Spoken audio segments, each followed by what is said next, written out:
I'm going to do my best to try and talk about a subject which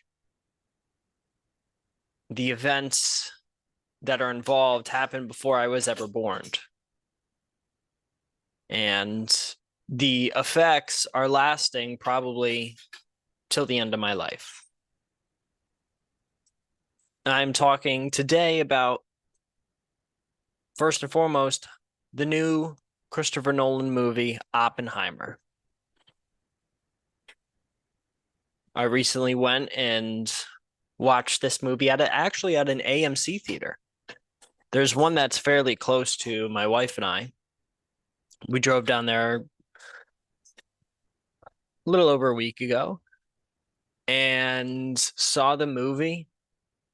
And going into the movie, I I had multiple ideas, like I said earlier. I saw the actual scene of the bomb going off, and I knew about that particular scene where you had to wait for the sound. So I made sure to tell my wife that in the movie theater. I looked over at her. I was like, listen, cover your ears because this is the loudest part of the movie.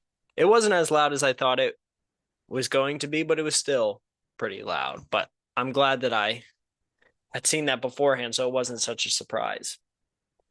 Original thoughts on the movie, my personal thoughts before we kind of dive into the whole subject and history surrounding, I guess, this movie and the different. I got a bunch of stuff on my mic. The different aspects of the events surrounding the droppings of these bombs. Originally, walking into the movie, I did not expect it to more so be about Oppenheimer outside of the creation of the bomb. I knew it was a movie about Robert Oppenheimer, obviously, but I did not know that it would be a movie that was kind of the middle of the movie. Part of the climax was the release of the bomb, but that didn't feel like the most important part to the story.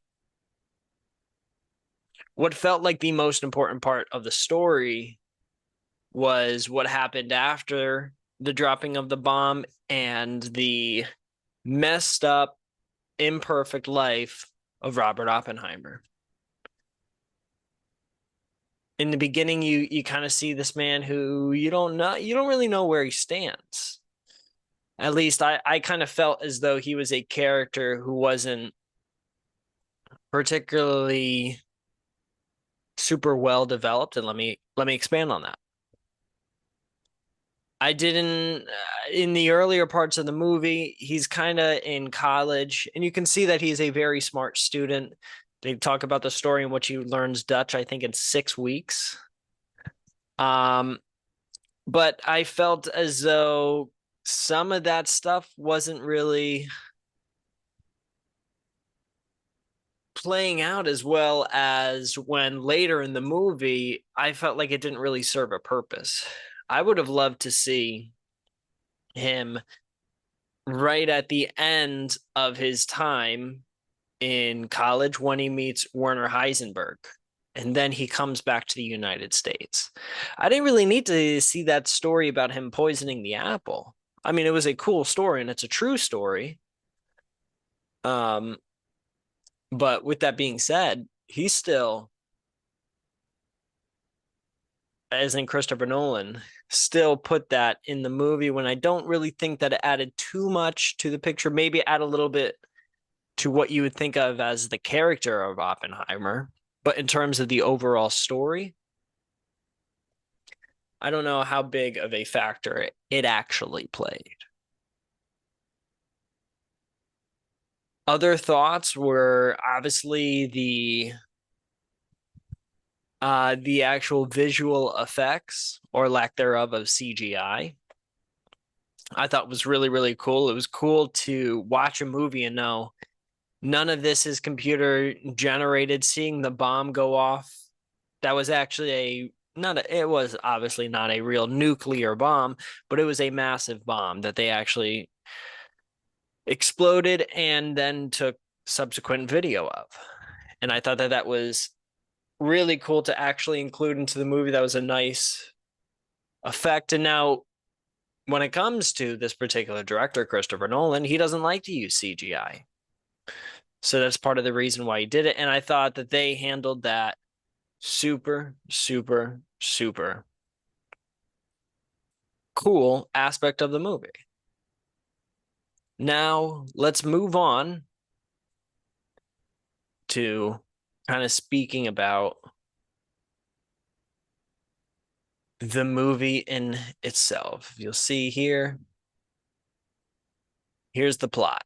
In 1926, the 22-year-old doctoral student J. Robert Oppenheimer suffers from homesickness and anxiety while studying under experimental physicist Patrick Blackett at the Cavendish Laboratory in Cambridge. Upset with Blackett, Oppenheimer retaliates by leaving him a poison apple, then narrowly prevents visiting scientist Niels Bohr from eating it, which in reality did not happen. Oppenheimer completes his, in terms of the Niels Bohr eating it. Oppenheimer completes his PhD in physics at the University of Göttingen in Germany, and that's where he meets theoretical physicist Werner Heisenberg.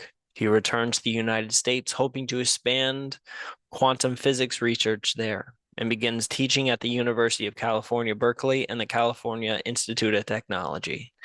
He meets his future wife, Catherine Puning, a biologist and ex-communist. He also has an intermittent affair with Jean Tatlock, a member of the Communist Party USA, until her suicide a few years later. In 1942, U.S. Army General Leslie Groves recruits Oppenheimer to lead the Manhattan Project to develop an atomic bomb. After Oppenheimer assures him he has no communist sympathies, Oppenheimer, who is Jewish, is particularly driven by the Nazis potentially completing their nuclear weapons program that Heisenberg heads. Oppenheimer assembles a scientific team, including Edward Teller and Isidore Isaac Rabi in Los Alamos, New Mexico, to secretly create the bomb. Oppenheimer collaborates with the scientists Enrico Fermi and David L. Hill, and he and Albert Einstein discuss how an atomic bomb risks triggering an unstoppable chain reaction that could destroy the world, which I will touch on a little bit later. After Germany surrenders, several scientists question the bomb's continued importance, even though the war in the Pacific is ongoing. The Trinity test is successfully conducted in just before the Potsdam Conference. President Harry S. Truman orders the atomic bombings of Hiroshima and Nagasaki, forcing Japan's surrender and thrusting Oppenheimer into the public eye as the, quote, father of the atomic bomb. Haunted by the immense destruction and loss of life, Oppenheimer urges Truman to restrict nuclear weapon development. The president disregards Oppenheimer's advice, considering it weak. As an advisor to the U.S. Atomic Energy Commission, Oppenheimer advocates against further nuclear research, especially the hydrogen bomb proposed by Edward Teller. His stance became a point of contention amid the tense Cold War with the Soviet Union. AEC chairman Lewis Strauss resents Oppenheimer for publicly dismissing his concerns regarding the export of radioisotopes and for recommending arms talks with the Soviet Union. He also believes Oppenheimer turned Einstein against him. At a hearing intending to eliminate his political influence, Oppenheimer is betrayed by Teller and other colleagues. Strauss exploits Oppenheimer's association with communists such as Tatlock and Oppenheimer's brother, Frank. Despite Rabi and several other allies testifying in Oppenheimer's defense, Oppenheimer's security clearance is prematurely revoked, damaging his public image and neutralizing his policy influence. At Strauss's later Senate confirmation hearing to become the Secretary of Commerce, Hill testifies about Strauss's personal motives in engineering Oppenheimer's downfall. The Senate votes against Strauss's nomination. In 1963, President Lyndon B. Johnson presents Oppenheimer with the Enrico Fermi Award as a gesture of political rehabilitation.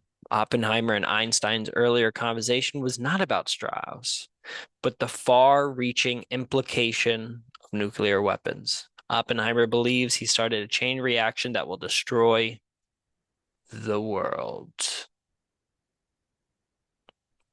All right. So with that in mind, multiple different kind of things to kind of talk on.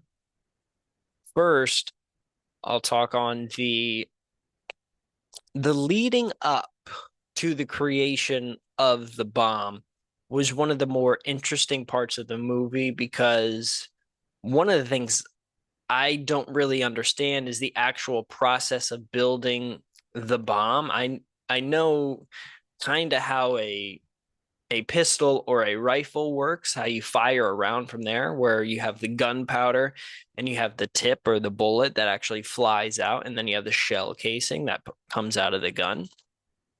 I kind of know how that works, but I'm not too familiar with how an actual atomic bomb works, especially the physics that surround it. Um, but with that being said, I thought that this movie did a fairly good job of when Oppenheimer was at uh, Cal Berkeley, the beginning stages of them putting together the theoretical ways that they could create this bomb. Now, in reality, I do not know if Oppenheimer was as eager to create the bomb as it looked like he was in the movie. However, because of the influence of particularly Nazi Germany and how much power that they had at the time. Now, it was nearing the end of the war when we're talking about 1942. Uh, Hitler, by the time that the nuclear bomb is actually first tested, Nazi Germany is not being run by Hitler anymore. He has committed suicide or has left the country. And their concern is not that Germany is going to drop a nuke on the entire world. They're more concerned with, okay, let's build this thing so that we know. I felt like there was two different sides of it. You had the military side with Leslie Groves, U.S. Army general, saying we have to build this so that we can end the war. And the scientists such as Oppenheimer were building this to say, is this actually possible that we can discover and manipulate the atom to do these kinds of things? And ultimately, the scientists were successful, as was military, especially the US military was successful in utilizing this.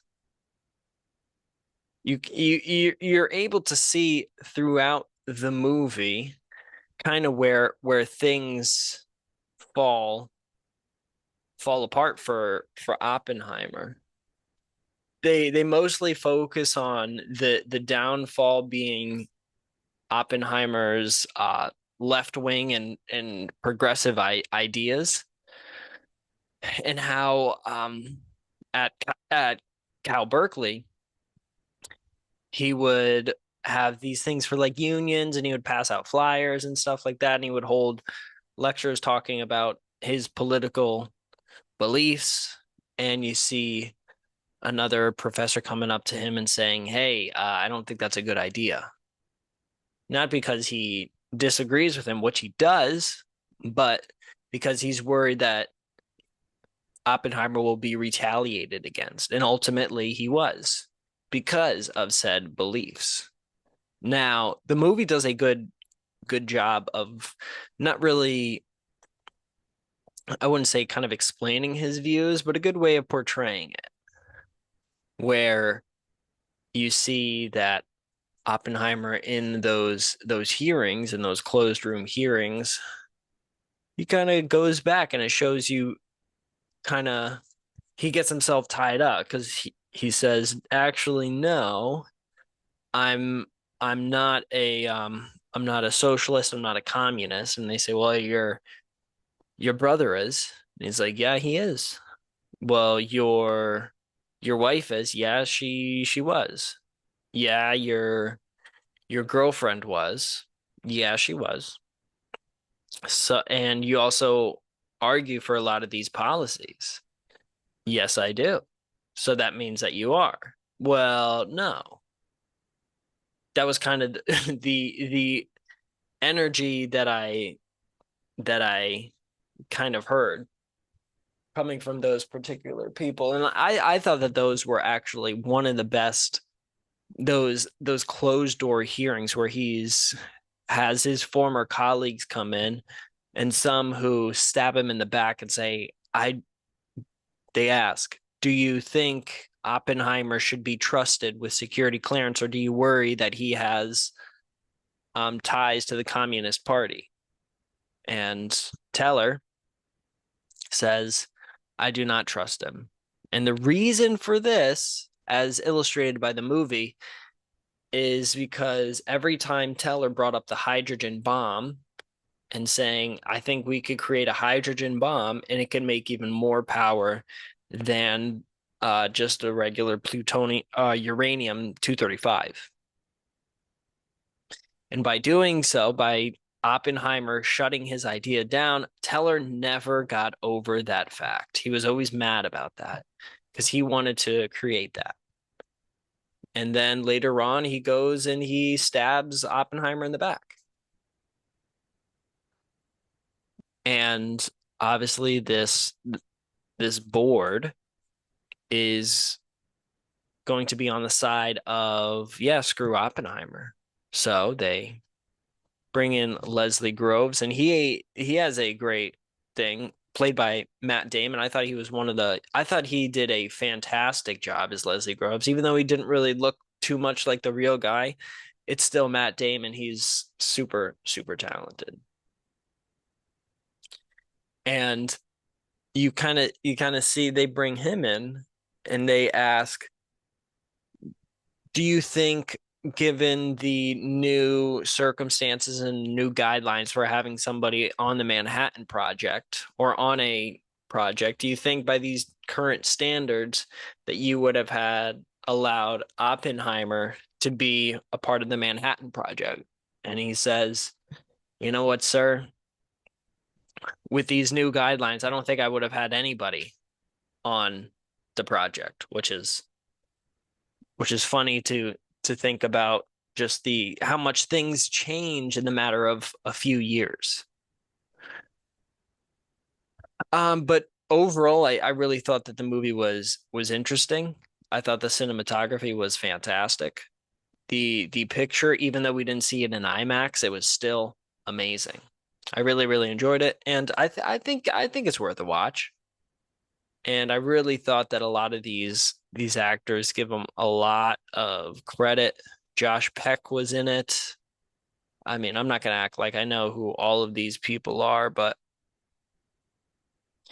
a lot of people were very, very good. And I thought the movie did a pretty good job as as showing who Oppenheimer was. Now, this is based on a 2005 biography of American Prometheus by Kai Baird and Martin J. Sherwin. So that's what this movie is based on. And there have been multiple interviews of Christopher Nolan kind of talking about this such thing. But if I were to give the movie, I'll give the movie out of 5 stars and I'll give it out of 10. Or I'll give it a letter grade and I'll give it out of 5 stars. So I would say it's probably a 4-star movie. I did feel like the storyline was kind of hard to follow in some places, and there were some aspects of Oppenheimer's story that I felt weren't needed, and I would have personally preferred more of the actual creation of the bomb. And I would have actually loved to have seen a some kind of scene where they're actually dropping the bomb on Hiroshima or Nagasaki. Like if they could have incorporated some kind of scene of that, I felt like that would have been really cool because that would have really hammered in the point of just how powerful these bombs were. Keyword is were, which I will talk about later.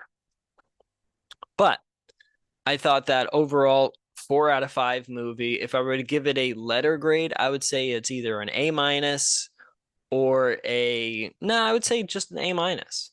I would say just A minus. I wouldn't put it as a B plus. I'd say an A minus because some parts of the story were not super tantalizing and super pulling you in and super crazy like that. But I thought that the cinematography, I thought it looked beautiful. I really, really enjoyed the movie, and I think you should give it a try and go watch it and kind of keep an open mind as to who this Robert Oppenheimer was. Because there is a lot of different factors that went into the creation of this bomb, the deployment of the bomb, and also the actions that were taken after the bomb. With that being said, I want to take a moment and let's listen to what Robert Oppenheimer himself had to say about the dropping of the bomb before I make my comments about the dropping of the actual bomb. Looking back now, do you think that our country's use of the bomb was necessary? I believe that the view which I learned from many, but above all from General Marshall and from Colonel Stimson, the Secretary of War, the view that they had that we would have to fight our way to the main islands, and that it would involve a slaughter of Americans and Japanese on a massive scale, was arrived at by them in good faith, with regret, and on the best evidence that they then had. So basically what he's kind of saying there and how this relates back to the movie is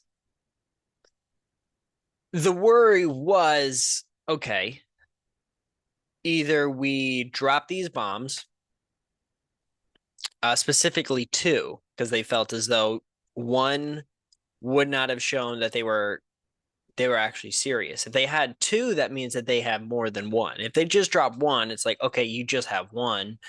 Okay, do you have any more? But if you drop two, it gives you, hey, we can make more of these and also differing in power. And we can also drop them anywhere we want without you doing anything about it. So, with that being said, the actual creation and the decision behind dropping the bomb was a difficult one because the military people were saying, hey, if we don't drop this, we're going to have to invade Japan. We're going to have to go into Japan and we're going to have to see kind of what exactly, or they're going to have to invade, I should say, excuse me. And with that invasion, there could be thousands, if not tens and hundreds of thousands more casualties of Americans. And it doesn't guarantee the end of the war. The people in the United States government, especially the Department of War, as it was called, particularly was more concerned with trying to end the war as quick as possible with the least amount of American casualties.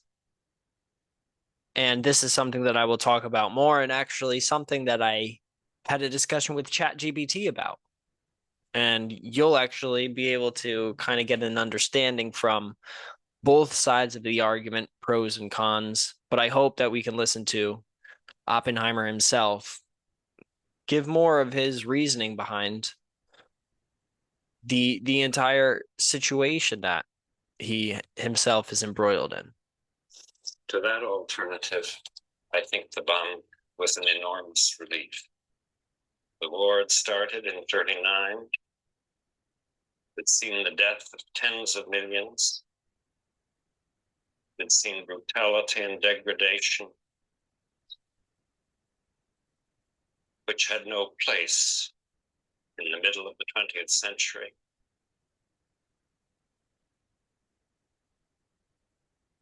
The ending of the war by this means, certainly cruel, was not undertaken lightly. But I am not, as of today, confident that a better course was then open. I have not a very good answer to this.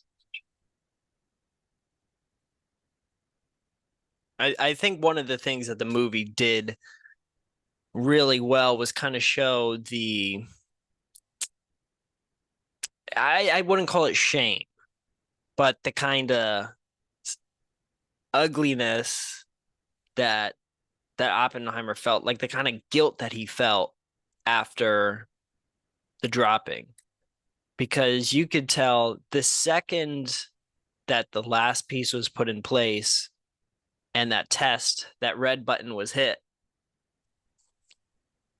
the second after that, Oppenheimer lost all of his power. The government came in, particularly in the military, and said, okay, let's get this thing produced, make another one, and then make another one, and thank you for your service. Screw you, we're out of here. That was kind of the immediate aftermath of the Trinity test.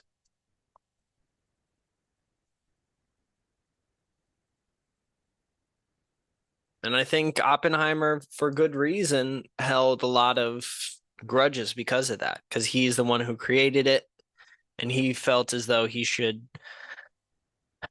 have a say in the deployment and ultimate death of tens of thousands, close to hundreds of thousands of people. And it's not an easy answer. You ask probably our current president, should they have dropped the bomb? Most people in America would probably say yes, especially if you're a World War II veteran. The horrors that you saw on the front lines, watching your friends getting butchered, untold families torn apart because their brother, cousin, son, husband, even wife, daughter was killed in action because they went to a different part of the world thinking that they would come home. But just one day they zigged when they should have zagged, as they say. And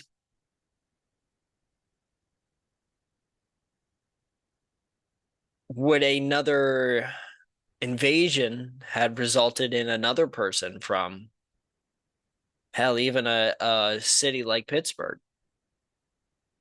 another person dying needlessly just so that we can win this war? Or is it better to actually create a device that guarantees there's no mutual combat? And there is a 0% chance that any American soldiers, unless the plane gets shot down, which is unlikely, but that any American soldiers will get killed in the process. And America's stance was, I don't want to have more American soldiers die, which I can understand. However,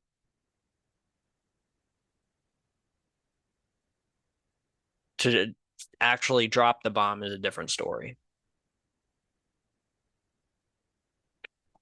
There are different ways to think about this, and there's not a right or wrong answer. There's a mix. And I can't sit here and say that if I was in that position, especially in the 1940s, that I would have made a different decision if I was Harry Truman. Would I have called for an invasion instead of dropping the bomb, even though this technology was getting created in other parts around the world and I knew other countries were eventually going to get this technology, possibly other countries such as Germany, Russia, Great Britain, places where can you trust them not to drop it on you? I don't know. I don't know if I can answer that question. I wasn't in those rooms when they were making these decisions. But this is one of those things where it weighs on you because not only are you killing civilians, but you're killing mothers, babies, children, dogs, cats, fish, and then leaving destructive radiation for decades. But what is the alternative? Do the Americans and the American government have an actual argument? Dr. Oppenheimer, nevertheless, with all the rationalization, with all the inevitability of the decision that history demonstrates to us, you and many like you who brought the bomb into being still seem to suffer, may I say, from a bad conscience about it. Is that true, sir? Uh, well, I don't want to speak for others because we're all different. Uh, I I think when you play a meaningful part in bringing about the death of over 100,000 people and the injury of a comparable number, you naturally don't think of that as with ease. I believe we had a great cause to do this, but I do not think that our consciences should be entirely easy at stepping out of the part of studying nature, learning the truth about it, to change the course of human history. Long ago, I said once that in a crude sense, which no vulgarity and no humor could quite erase, the physicists had known sin. And I didn't mean by that the deaths that were caused as the result of our work. I meant that we had known the sin of pride. We had turned to effect in what proved to be a major way the course of man's history. We had the pride of thinking we knew what was good for men. And I do think it has left a mark on many of those who were responsibly engaged. Imagine you are a physicist in Germany, a man of Jewish descent, Jewish faith. You flee because the Nazis take over and they are slaughtering your people. You come to America, come to California. Beautiful, beautiful area. You're at a prestigious university. And you're a genius, may I say? What exactly is the steps that it takes to get to this particular point?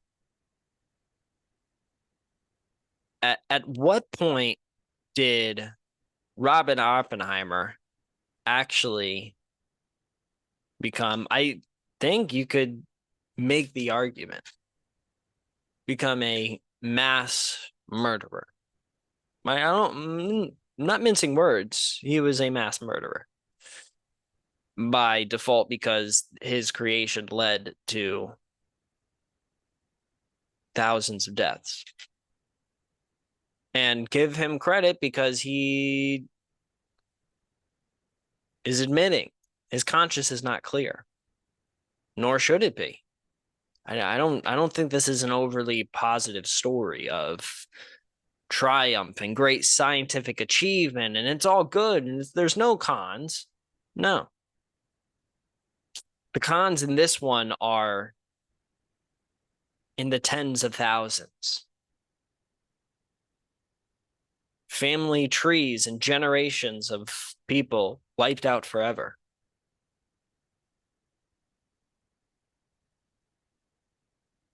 There is no way around this. It's overall not a perfect situation. And in this particular interview from 1965, Oppenheimer, I think he does a good job of expressing not only his involvement in it and the kind of pride that he had with the creation of this device, but also the sorrow, or even a little bit of it, even a little bit of empathy or sympathy for the people who he ultimately helped in the demise of.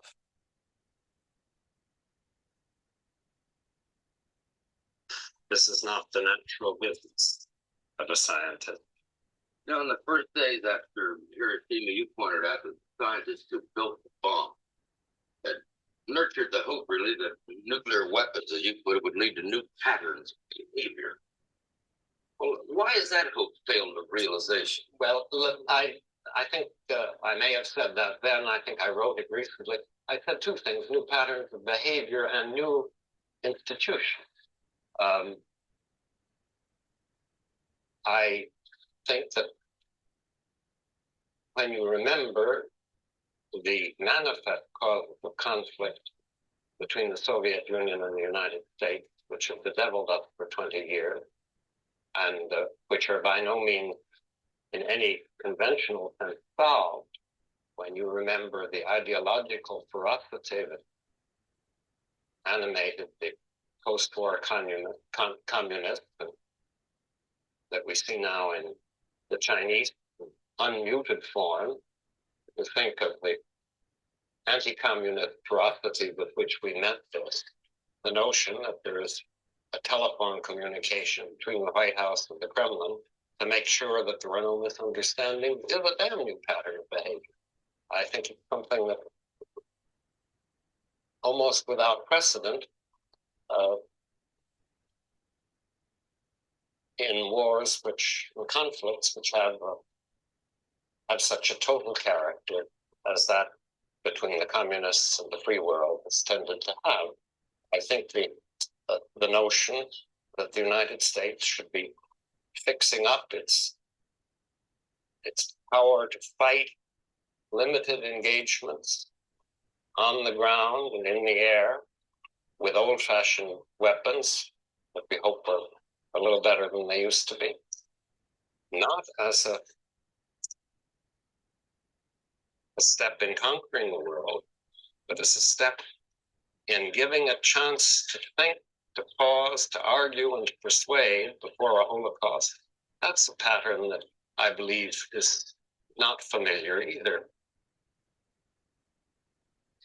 Does the possession of a nuclear bomb actually deter conflict between countries? And I think a pretty good example is currently what's going on between Russia and Ukraine. A conflict in which I wish that a peace can be established as soon as humanly possible. Something I've talked about on the show before, but I will reiterate. I believe that both sides should negotiate a peace deal and stop the fighting. Both sides give up concessions. You don't need innocent on both sides. Don't need people to be dying. It's 2023, halfway through the year. Over halfway through the year. This isn't good for our planet. this fighting, this indiscriminate killing is not good for our species. And it does not bode well for us long term. You have family trees of people where maybe somebody in their bloodline could help launch our civilization forward in ways that we can't think of right now.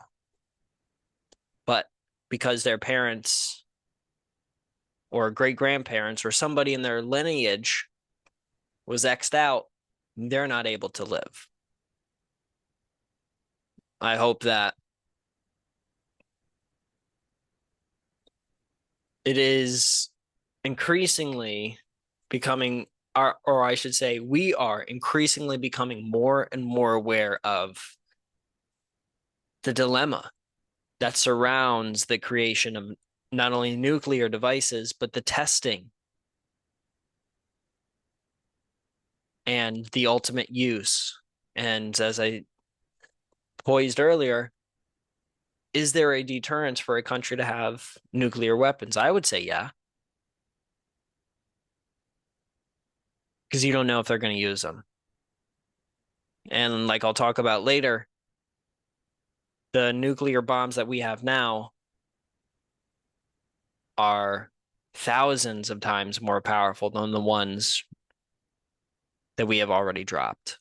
And there's only been 2 that have been used on other people. The rest have just been tests. And yes, there has been some tests that have resulted in human impact. That was not the point of them. I do hope that there can be both sides to this argument, because I think there are more than one sides to this argument. And unfortunately, like I say many times on this podcast, I'm recording in an empty apartment. There's nobody here. It's nobody that can say, actually, I think you're not right on this. And I do hope that if I am wrong about something, I am corrected. Because I believe that, especially with a topic like this, I want to give as much respect to all people that were involved. The decision to ultimately drop these bombs was a hard decision that I'm glad I didn't have to make. Because I don't know if I would have made a different decision.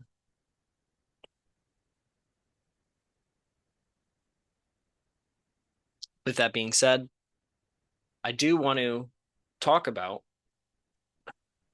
some things that I asked Chat GPT to kind of talk about this subject. And then I'm going to play some videos that I got from Instagram and TikTok to kind of show different people their own perspective. Or to, yeah, people who talk about their own perspective. And I have a varying array of different perspectives, particularly. But first, let's go to Chat GPT. I asked Chat GPT, what are the pros and cons of the United States government dropping the atomic bombs on Japan? Here's the response. The decision to drop the atomic bombs on Japan during World War II was a complex and contentious one, with both pros and cons associated with it. Here are some of the arguments. For the pros, 1, expedited end of the war. The primary justification for using the atomic bombs was to bring a swift end to the war. It is argued that dropping the bombs on Hiroshima and Nagasaki led to Japan's surrender, thus saving countless lives that would have been lost in a prolonged war. 2, deterrence.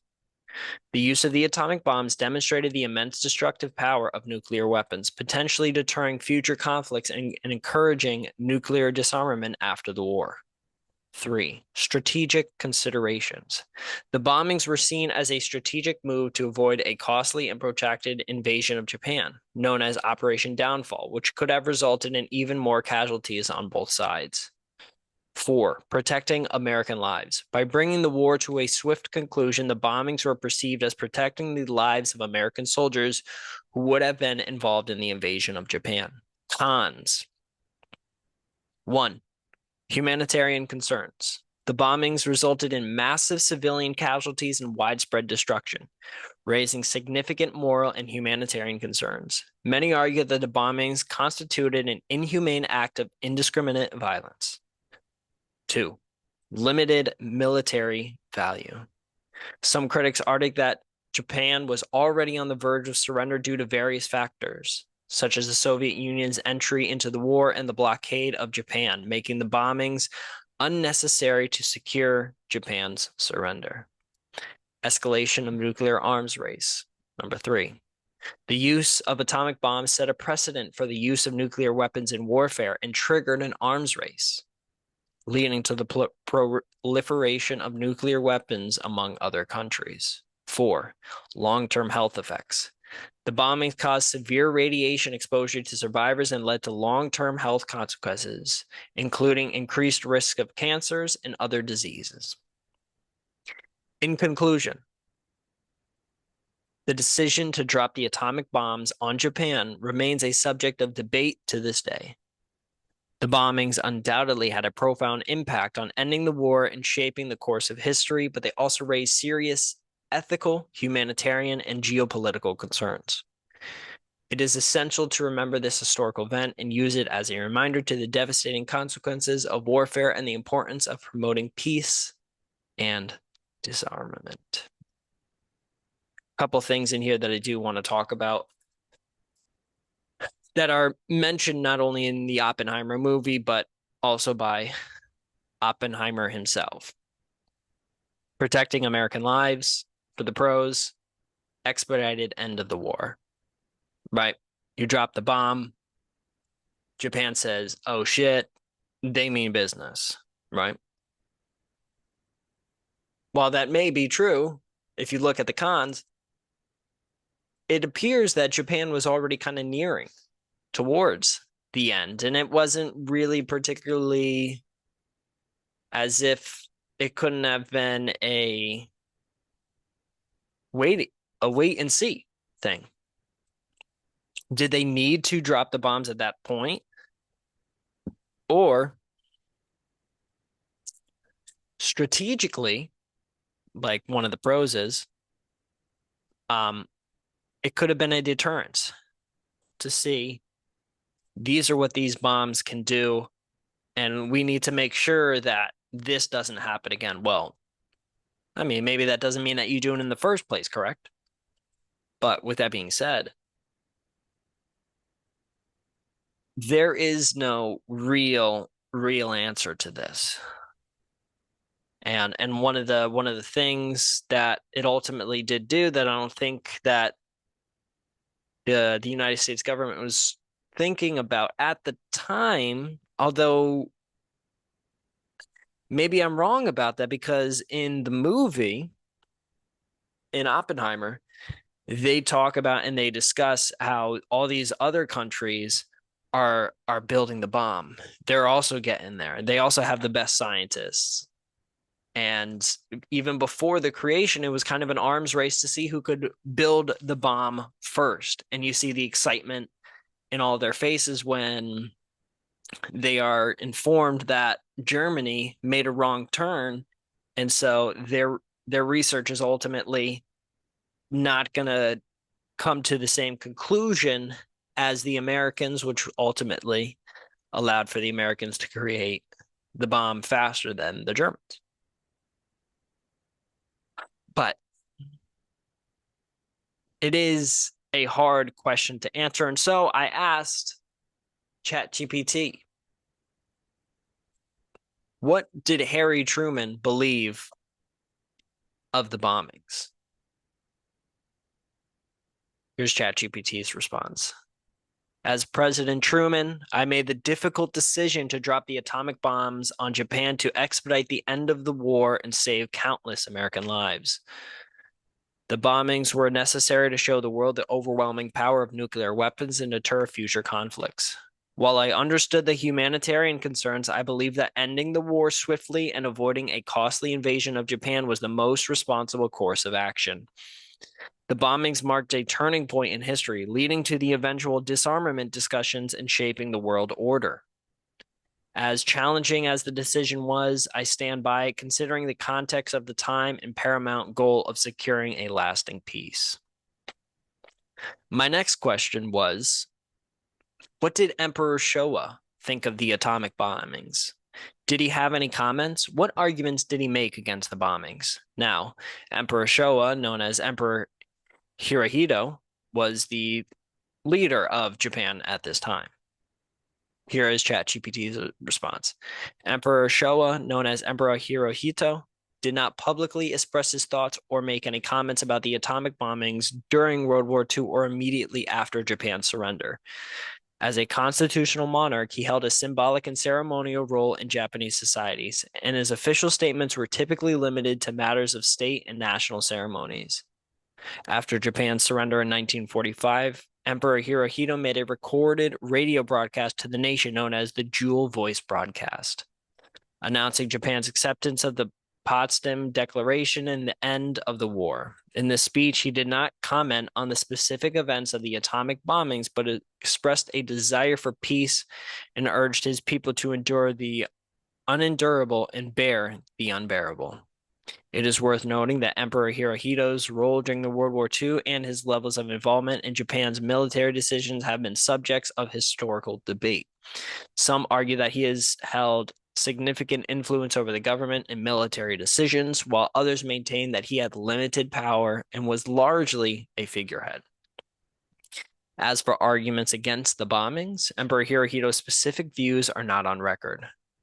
However, it is known that some Japanese officials and military leaders opposed surrender even after the bombings, clinging to the notion of fighting to the last man to preserve Japanese honor.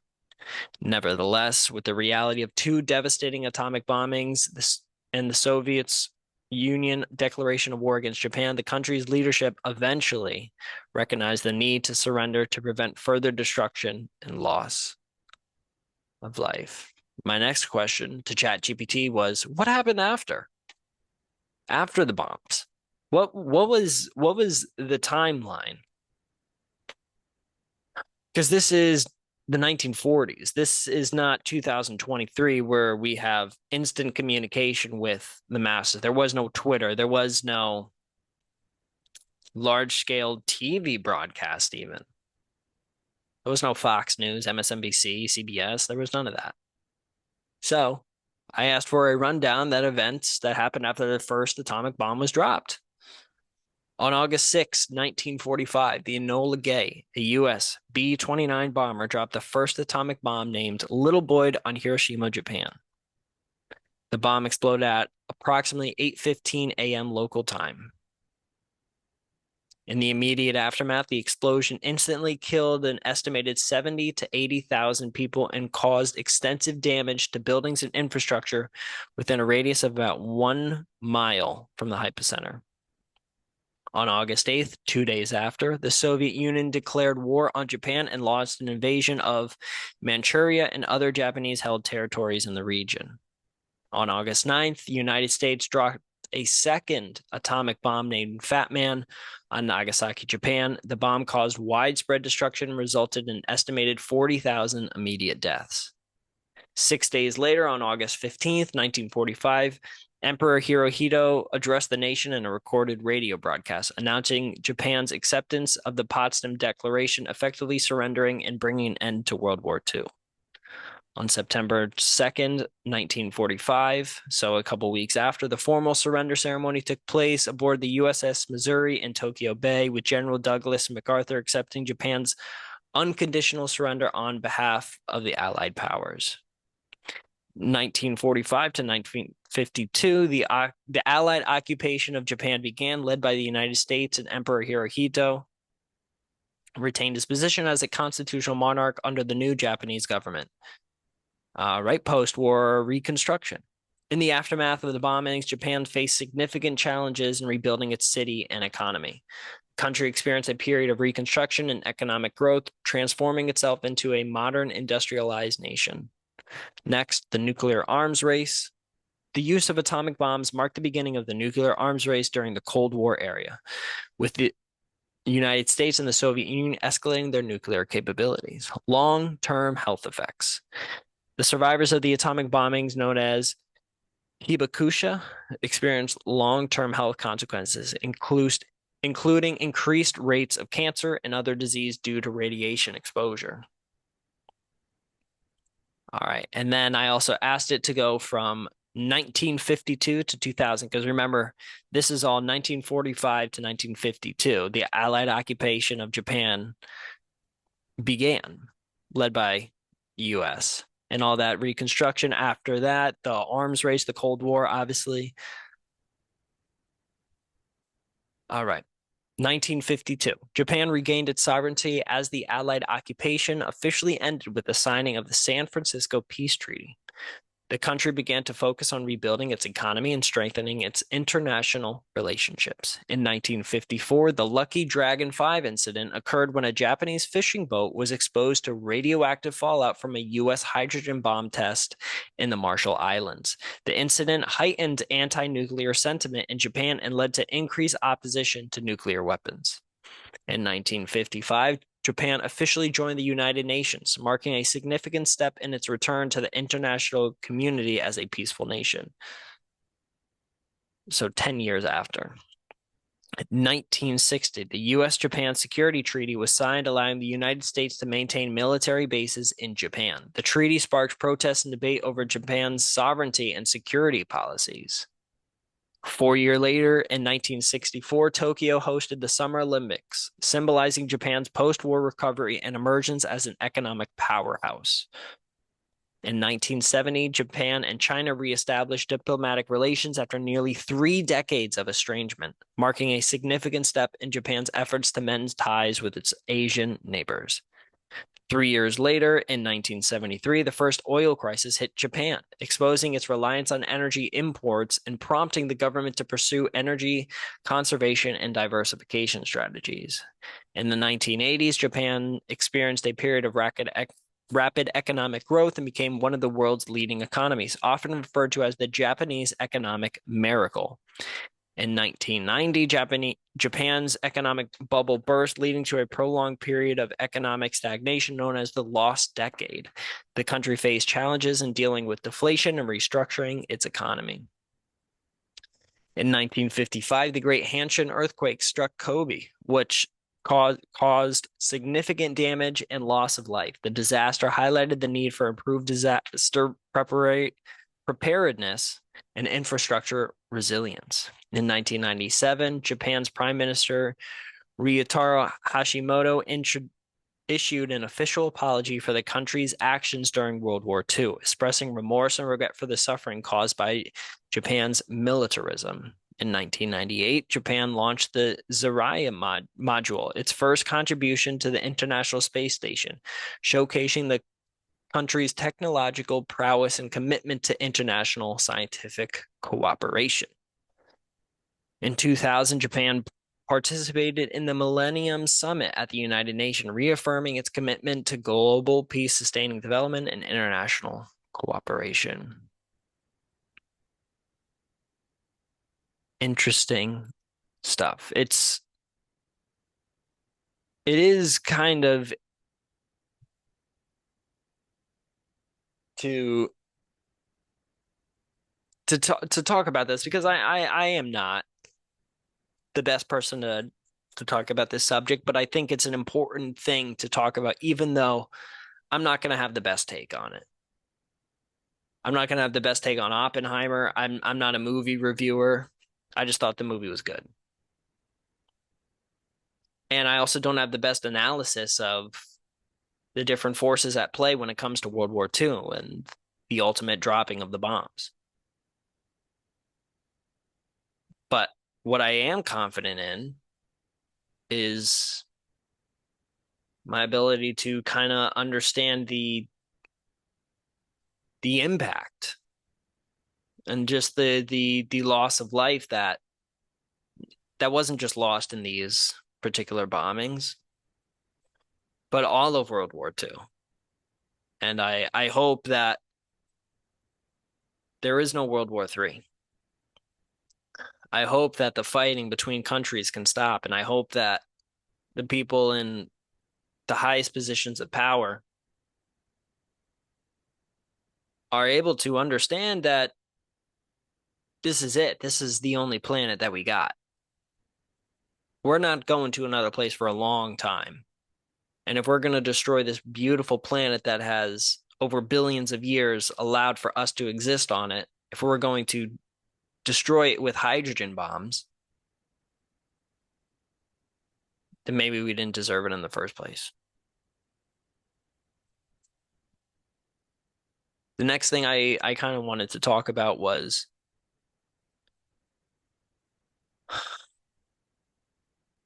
some things. There was some things that I wanted to show you, particularly when it comes to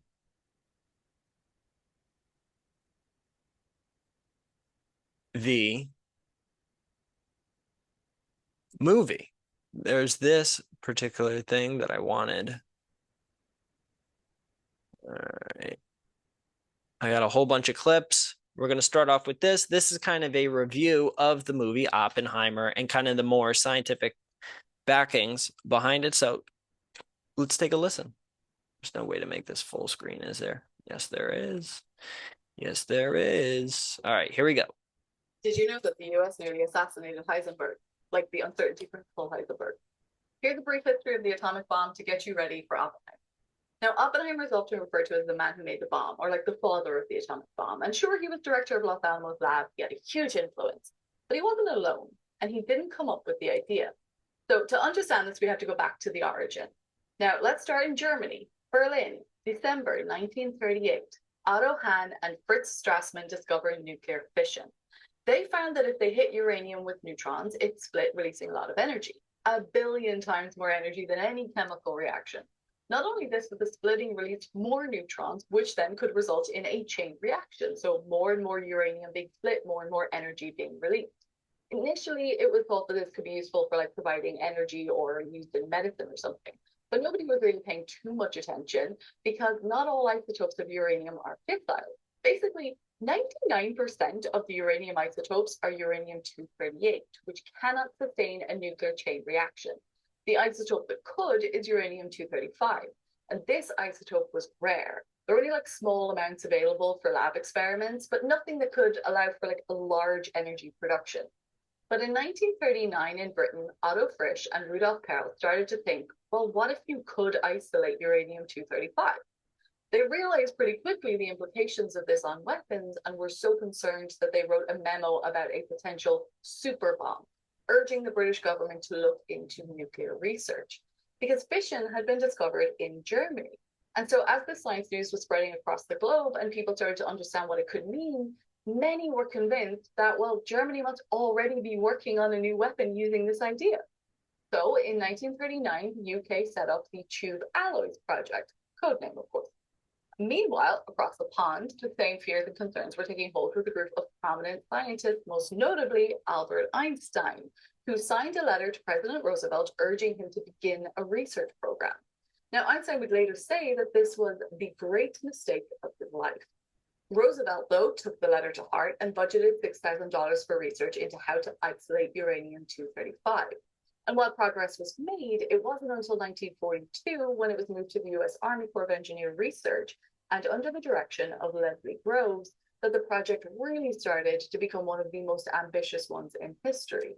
Now, Groves is then the one who appointed Oppenheimer as the director of the Los Alamos Lab. This was the research facility where the bombs were to be built. Meanwhile, in Germany, in 1939, just a few months after Hahn and Strassmann's fission discovery, the Uran-Varen project was set up, Uranium Club.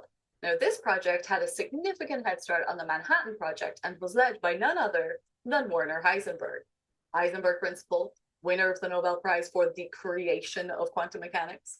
In fact, the US were so threatened by Heisenberg that when he was set to give a talk in Switzerland, they contemplated kidnapping him. Well, some people thought they should kidnap him. Groves was prepared to kidnap or assassinate him. And he actually sent an OSS agent to Switzerland to follow Heisenberg around, but in the end decided not to go ahead with the assassination. Now, during all this time, the Soviet Union had set up their secret site called Arzama 16, led by Igor Kurchatov. And despite having spies in the Manhattan Project feeding them information, They were unable to get a bomb built until 1949, but they did, of course, achieve it, which had implications later for the Cold War. Now, despite having a head start, the German project never went very far, and Heisenberg himself didn't even believe that the US had actually done it when he first heard of the bombing of Nagasaki. Because the biggest issue in the race to build a bomb was isolating enough uranium. And Germany just could not match the scope of the Manhattan Project. There were three main sites: Los Alamos, Oak Ridge, where they developed enriched uranium, and Hanford, where they built reactors for plutonium.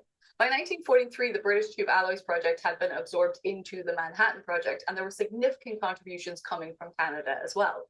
Overall, up to 130,000 people, not to mention hundreds of the world's best physicists, chemists, engineers, were all working on this project together across the US.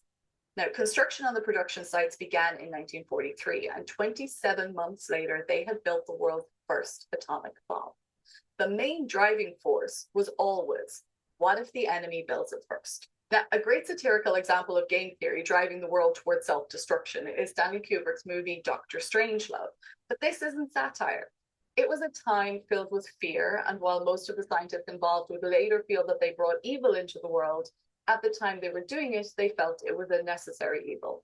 And as Rudolf Pearl said, once fission had been discovered, you couldn't undiscover it.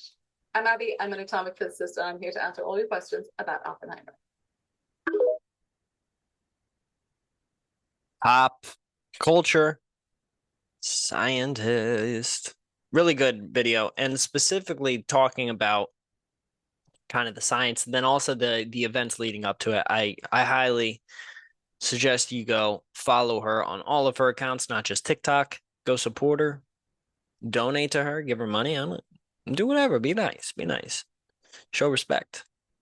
Anyways, now we're gonna get into a review of Oppenheimer from somebody who knows a little thing or two about world history and also about bombs, and somebody who has a relation with a world leader currently involved in a potential nuclear conflict. This person is Oliver Stone. Here's what he had to say about the movie Oppenheimer that I think are interesting. I sat through 3 hours of Oppenheimer, gripped by Christopher Nolan's narrative. The screenplay is layered and fascinating. Being familiar with the book of Kai Bird and Martin J. Sherwin, I once turned the project down because I couldn't find my way to its essence. Nolan has found it. His direction is also mind-boggling and eye-popping as he takes reams of incident and cycles it into an exciting torrent of action inside all the talk. Each actor is a surprise to me, especially Cillian Murphy, whose exaggerated eyes here feel normal, playing a genius like Oppenheimer, a classic, which I never would believe would be made in this climate. Bravo. 2 historical points I'd argue. Historian Pete Kuznick and I, in our Untold History of the United States series 2012, made the important distinction that 1. Japan barely knew what hit them on August 6 at Hiroshima. LeMay's Air Force had firebombed 100 Japanese cities, more than 80,000 killed in Tokyo firestorm alone, 1 million homeless and wounded. Japanese leaders accepted that the U.S. could destroy their cities, but they were willing to sacrifice them. And 2, Japan did not surrender, as American propaganda would have it, because of the atomic bomb, but because a few days later, on August 9th, 1.5 million Russian soldiers invaded and destroyed their imperial army in Manchuria. Hokkaido was next. The Japanese leader feared the Russians would give no quarter, removing Japan's beloved emperor, as they did their own czar in their revolution of 1917. The supposed much-hyped U.S. land invasion of Japan could not have even happened, according to our planning, for some 3 months.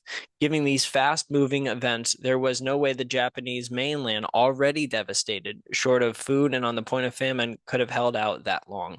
Aside from these points, the movie packs in the essence of the tragedy of Oppenheimer, a man historically in the middle of an impossible situation, though one, as Nolan shows, partly of his own making. Interesting point. And now we're going to kind of get into more people who I think it's important to hear what they say. And you make the decision whether you believe they're right or wrong. I'm also going to do the same as well. This is physique. J. Robert Oppenheimer and all of his colleagues are burning in hell forever. They're some of the most. Also, I do want to point out language warning as well, I believe, in this video. J. Robert Oppenheimer and all of his colleagues are burning in hell forever. They're some of the most evil people of that war. On par with the Soviets that massacred millions of people, they are the most evil people for that era and the eras following. They wanted to use certain radioactive isotopes to poison the food of 500,000 people. In a declassified letter from 1943, he's writing to Edward Teller, another Manhattan Project physicist, and he talked about the idea of using strontium-90 to poison the water supply in Europe. This was May 23rd, 1943. He also wrote a letter to Enrico Fermi saying that we should delay further work on the nuclear bomb so we can poison food sufficient to kill 500,000 men. One of his colleagues, Theodor Alvin Holzberg, was essential for the Soviet Union creating their nuclear program, and he was aware of their development of the nuclear bomb. In the same era as Julius and Ethel Rosenberg stealing American secrets and giving it to the Soviets, Theodor Alvin Holzberg got in touch with his old college roommate, Saville Sachs, a communist, and he gave a bunch of information on the development of the nuclear bomb to the Soviets through him. There's also Klaus Fuchs, a Manhattan Project scientist who was personally present at the Trinity site testing. He provided a lot of information to the Soviet Union. These rat bastards betrayed their country and helped to set up for the Cold War, almost causing the end of humanity. These Manhattan Project scientists, these physicists that you see in the movie, they're not just noble men devoted to science that are torn into a war. These are generally shitty people that wanted to inflict as much destruction as possible. They wanted to kill as many people in Europe as possible. Specifically, they wanted to kill a lot of the German population. Hans Bethe, Otto Frisch, John von Neumann, James Frank, Edward Teller, Klaus Fuchs, Rudolf Perls, Eugene Wigner, and even Enrico Fermi. And yeah, J. Robert Oppenheimer. He might have opposed America's development of the hydrogen bomb, but he allowed the Soviet Union to develop their own nuclear weapons. He was well aware of the shit going on with his colleagues giving information to the Soviet Union. Spending your entire life crying about, oh, I contributed to 500,000 dead. Do you think J. Robert Oppenheimer and the other physicists, many of whom were communists, cared about the United States involving itself in Operation Downfall in Japan? They wanted to drop the bomb on Germany. Just like the United States had already been attacking civilian centers, and the United Kingdom had already been attacking civilian centers, see the Dresden bombings, 140,000 dead. They wanted to drop the nuclear bomb on Berlin, but they were out of the war. So, oh, we have to drop it on Japan. Oh, this is so sad. I regret my actions so badly. These men sided not only with an ideology, but with a nation that killed 30 million people, raped 2.3 million German women, 100,000 in Berlin alone, contributed to the deaths of 9 million German civilians after the war. They didn't give a fuck about killing people. These people are burning in hell as we speak. Going to see a movie about them is corny as fuck. Oh, it's so sad. Dude, lol, Harry Truman really told them, bro, who cares? They're pieces of shit and they are burning in hell forever.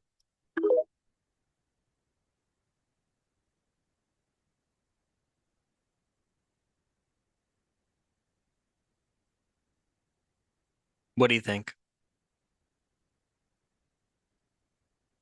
There are so many different ways, and I understand. I get it. Pieces of garbage. And I am not an expert on this topic whatsoever, but those people are. And there's many different views and angles to look at this, and kind of, I guess one of my points is war particularly is something that's not easy. And a lot of times we think that there is only one solution. And many times I think there is. I think we should be peaceful with everybody. But in all situations, I don't know if I can keep that same energy. And although the creation of the atomic bomb costed thousands, if not millions of people's their lives, so did the entirety of World War II. We're talking tens of millions died in World War II. And as Physique just mentioned, they wanted to drop this bomb on Nazi Germany. But Germany was already out of the war. They had already created the bomb. So why not drop it on Japan? And as he says, these folks are burning in hell. No, I can neither confirm nor deny that point, but I think it's an important thing to discuss. Anyways, moving on.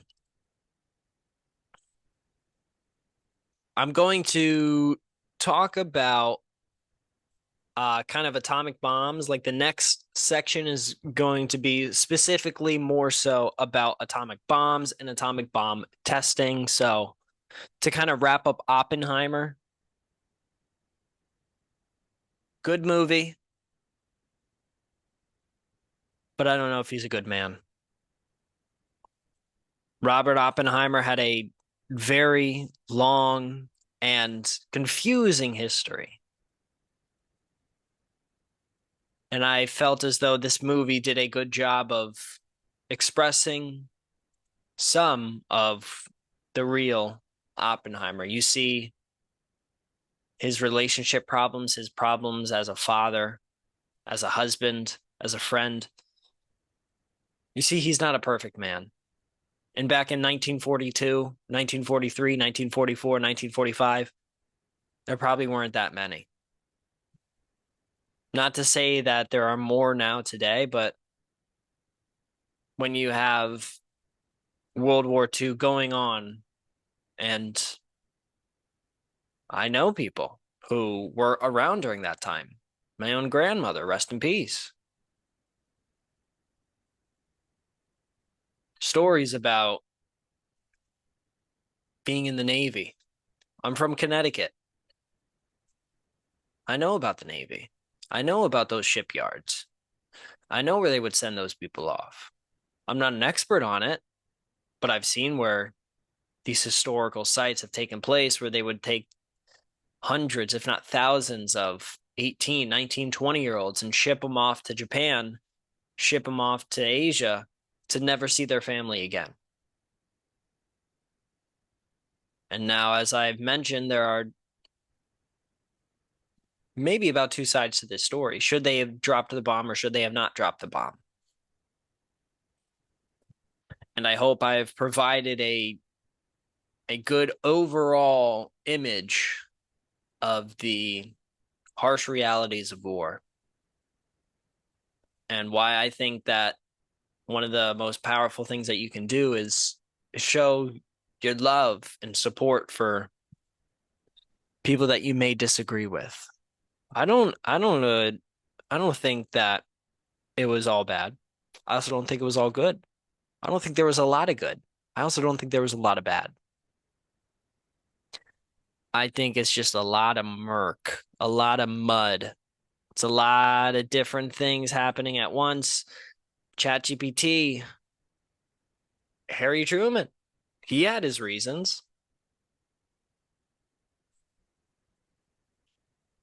But what's the reality? I'm not sure.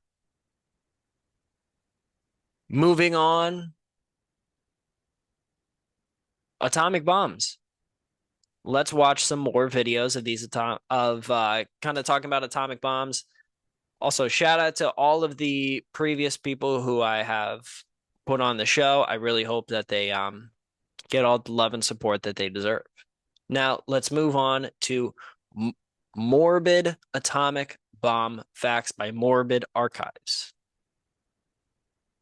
These are some morbid facts about atomic bombs. During a test in 1951, an atomic bomb cameraman accidentally ripped off his safety goggles a few seconds before the bomb exploded. He immediately covered his eyes with his hands, and when the bomb detonated, he saw the bones of his hands through his closed eyelids just like an X-ray. The Soviet Tsar Bomba was the largest bomb ever set off by far. It was 3,500 times stronger than the bomb dropped on Hiroshima and sent shockwaves that traveled around the Earth 3 times. In 1961, the U.S. Air Force accidentally dropped 2 nuclear bombs on North Carolina, each 250 times more powerful than the bomb dropped on Hiroshima, but luckily neither of them exploded. This map shows how far the radiation could have spread if one of them detonated.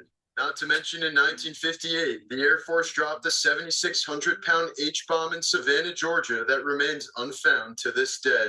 In 1964, the U.S. Army performed an experiment to see if 3 young physics students could design an atomic bomb. They had no specific knowledge of nuclear weapons and were only given access to publicly available documents. Within 3 years, they succeeded.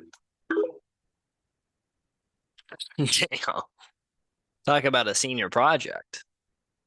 Creating a nuke in 3 years. All right, here's another video I saw about Australia. Australia. Hundreds of nuclear weapons were detonated in Australia. Did you know that despite the incredibly destructive capabilities of nuclear weapons, they actually pale in comparison to what we're capable of today? Nuclear weapons are one of the most terrifying and incredible achievements of humankind, and at the end of Oppenheimer, we're left with the suggestion by Oppenheimer himself that the development of these weapons could lead to an arms race. But that's where the movie ends, and we're going to take a look at what really happened, and trust me, you're going to want to stick around for this because this stuff is incredible. As it turns out, Oppenheimer was actually correct. You see, not only did this trigger an arms race between Russia and America, it also triggered an arms race between America and the other allied nations who didn't want America to be the only ones with a nuclear weapon. This included Great Britain, who immediately began developing their own nuclear program, but there was one small problem. See, Britain is very small and very densely populated, so where could they possibly test a really big weight? I know. On the 3rd of October 1952, at 11:15 a.m., Britain detonated their first successful nuclear weapons test on the Montebello Islands off the northwest coast of Australia. This test was 25 kilotons, which is 10 more kilotons than the weapon dropped on Hiroshima. The next major test would occur again on the Montebello Islands, culminating in a 60 kiloton nuclear explosion, 4 times the size of the one dropped at Hiroshima. But no, the Brits weren't done yet. You see, with the success of these tests, they needed to find a permanent firing range, and after moving from a place called Emu Field, where they conducted 2 tests, they moved to Maralinga. The site in South Australia was chosen for its remoteness, and the traditional owners were rounded up, put on trucks, and shipped off to a part of the country they'd never been to, had no connection to, and left in the bush. Over 500 tests were conducted at Maralinga before it was shut down in 1963. But the thing is, when they shut the site down, they just left it contaminated with radioactive waste laying all over the place, and it actually remained incredibly dangerous for 40 years. While that was the end of the British nuclear testing program, reaching a maximum yield of 60 kilotons, the race between the United States and the Soviets was far from over. The United States went on to conduct 1,032 nuclear tests, with the last occurring in 1992, and the largest, Castle Bravo on the right there, reaching a yield of 15 megatons, which is 1,000 times the size of the bomb dropped on Hiroshima. That's Castle Bravo behind me. Now, this thing carved out a crater that was 6,500 feet wide and 250 feet deep, or for everybody else, 2 kilometers wide and 76 meters deep. Here's what the blast radius from Hiroshima looked like, a bomb that killed 140,000 people. Here's what Castle Bravo would have looked like. This is the blast radius here, and this is the nuclear fallout. Now, this would have killed over 1 million people pretty much instantly and injured another 400,000, and God knows how many over the course of the radioactive decay life. But we're not done yet. This is where it gets truly terrifying. The Soviets conducted 715 tests up until 1990, which culminated in the infamous Tsar Bomba, a thermonuclear bomb to end all wars. The Tsar bomb was dropped by parachute from a plane and detonated at 4,000 meters above the Cape of Severny Island on the 30th of October 1961. At half of its explosive potential, the Russians removed half because they were afraid of how big it would be. The Tsar bomb generated 58 megatons of nuclear explosive power, which is 4 times that of Castle Bravo and 4,000 times that of Hiroshima. If you take a look here, this tiny little dot on the graph here is Hiroshima, and the Tsar bomb is the big one on the right, even dwarfing the Bravo test. This cloud the explosion generated was 100 kilometers wide at the top and extended up into the stratosphere of the Earth for more than 50 kilometers. Everything within 60 kilometers was instantly vaporized, and at 250 kilometers away, the blast was powerful enough even to level entire cities, and it shattered windows in Finland more than 2,000 kilometers away. This obviously terrified everybody. So 2 years later, in 1963, a nuclear test ban treaty was signed by the United States, Great Britain, and the Soviet Union. Again, for context, here's Hiroshima. And here's what the Tsar bomb would do if dropped in the same place. This would result in 1.5 million deaths at half yield and 400,000 casualties. Now, you'll notice that the fallout is way less than the Bravo test, and that's because they actually removed the uranium-238 from the Tsar bomb test to reduce the explosive capability and prevent nuclear fallout from drifting to other places in Russia. If you're morbidly curious like I am, this is what the full capability would look like. Here it is at New York. Here it is at London. Here's Paris, Hawaii, and Sydney, Australia. So yeah, Oppenheimer was right. He was more right than anybody would have liked him to be. Now, I'm going to play some footage of the actual Tsar bomb test behind me. And while I'm doing this, I want to leave you with a really, really terrifying thing. Humankind has had the capacity to detonate a bomb twice the size of the Tsar bomb since 1961. We hadn't even discovered DNA in 1961. We hadn't invented barcodes, cell phones, GPS, microchips, or even the internet. In 1954, Edward Teller proposed an allegedly working 10,000 megaton hydrogen bomb that was large enough to destroy the entire United Kingdom and Ireland in an instant. But the most terrifying of all is an antimatter weapon, capable of releasing the same energy as the Nagasaki explosion from just half a gram of matter, or the Tsar bomb from just 1.4 kilos or 3 pounds. For now, antimatter is prohibitively expensive, costing about $69 billion to create 1/1,000th of a gram. But that will likely change, and when it does, we may unleash something with a destructive capability beyond imagining.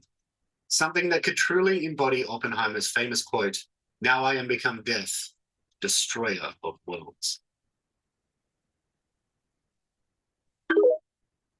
These bombs get powerful, and the antimatter bomb is a completely different subject, because once you start talking about that and the possibility for that, I just really hope that they don't drop those again, especially on Pittsburgh. Please, please don't. Please.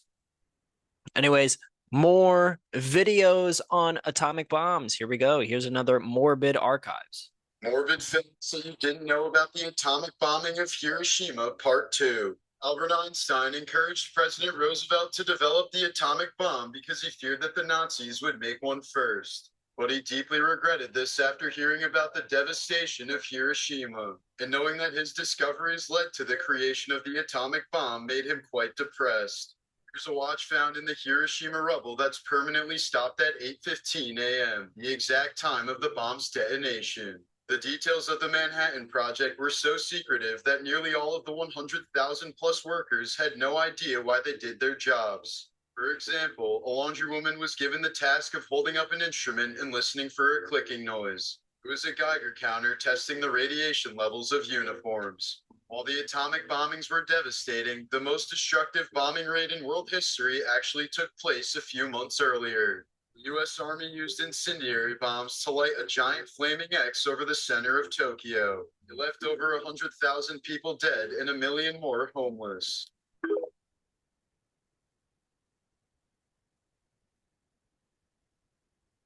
Yeah, war's not good. Not good.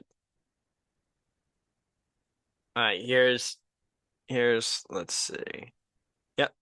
All right, got a couple more videos here, and then we'll continue on to our regularly scheduled program. It's not a nuclear weapon for Nagasaki. The war not ended. And the Manhattan Project had made a core for another plutonium bomb. And on August 10th, 1945, told President Truman that they were ready to drop it in a week. And this is when Truman came back and said, you can't drop any atomic bomb without my order, and stop that process. But even at that point, they wanted to get it all ready to go so that if the president changed his mind, and they expected that he would, if the war went on, they would be able to immediately ship it out and then use it. They didn't know exactly what the next target would be. They had not gotten there, but they had 2 more targets on their list of possible atomic targets, one of which was Kokura, which was the target that the Nagasaki bomb was actually meant for, and they couldn't drop it. And so it's pretty likely that could have been it, but it also, the president would have been in charge. And he, on the day that the Japanese surrendered, he told the British ambassador that sadly he felt that he was going to have to order the use of another bomb on Tokyo. It didn't go forward, but it leads to a lot of interesting what ifs. And now remember that guy as well, because we're going to use a program that he created a little bit later to go through some possible scenarios. But the history is cloudy to say the least. Now let's get into the booms, the bombs, the destruction capabilities of these weapons. This is the Tsar Bomba, and this looks to be downtown Manhattan in New York.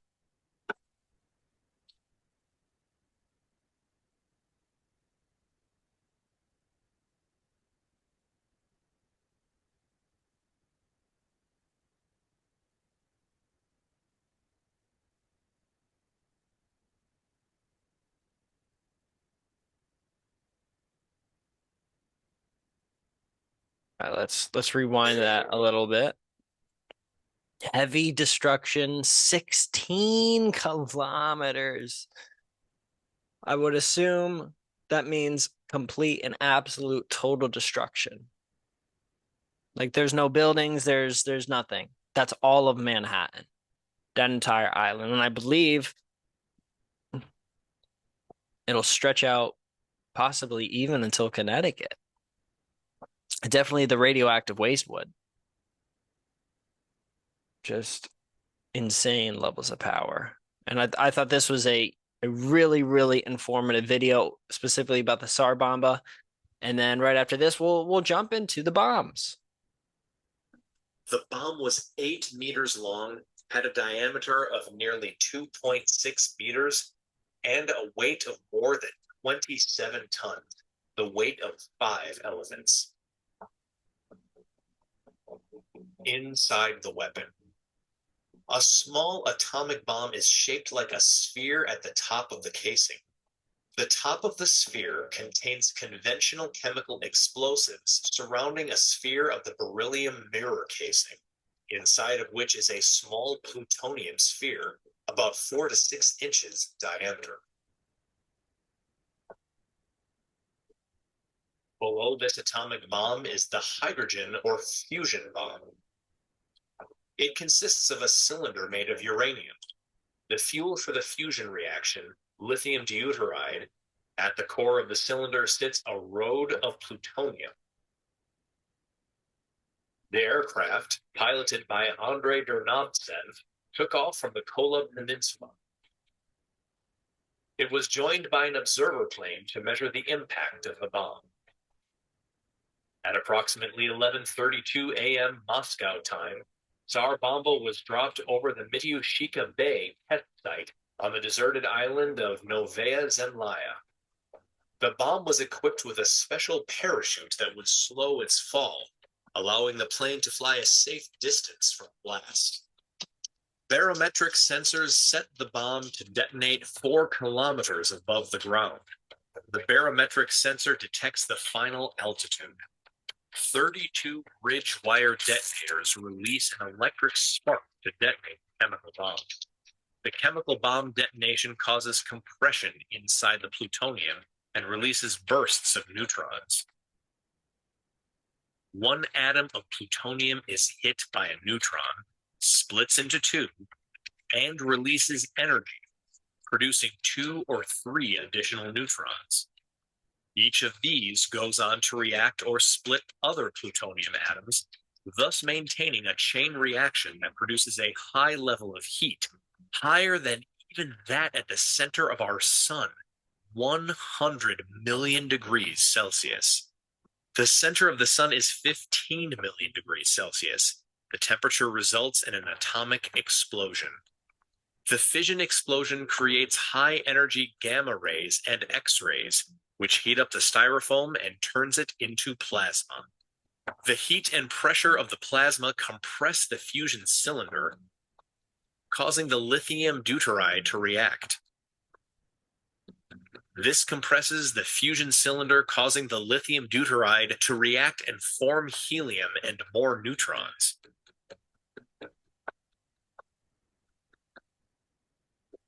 The neutrons cause the uranium casing and plutonium rod to undergo more fission reactions. This causes more pressure on lithium deuteride. This produces more fusion, which releases more neutrons, which causes more fission. The positive feedback loop fission-fusion reaction goes back and forth until a huge explosion occurs, ripping everything apart. Amazingly, all these events happen in only 600 billionths of a second. That produced a mushroom cloud more than 60 kilometers high. The resulting damage was equally massive, and buildings more than 160 kilometers away were reportedly damaged. In addition, it was estimated that heat from the blast would have caused third-degree burns up to 100 kilometers distant. Despite its incredible destructive power, the Tsar Bomba was never actually used in combat. It was designed as a warning to the West during the Cold War and served its purpose well. The Tsar Bomba showed everyone just how destructive nuclear weapons can be and served as a reminder of the devastation that could be caused if they were ever used in war.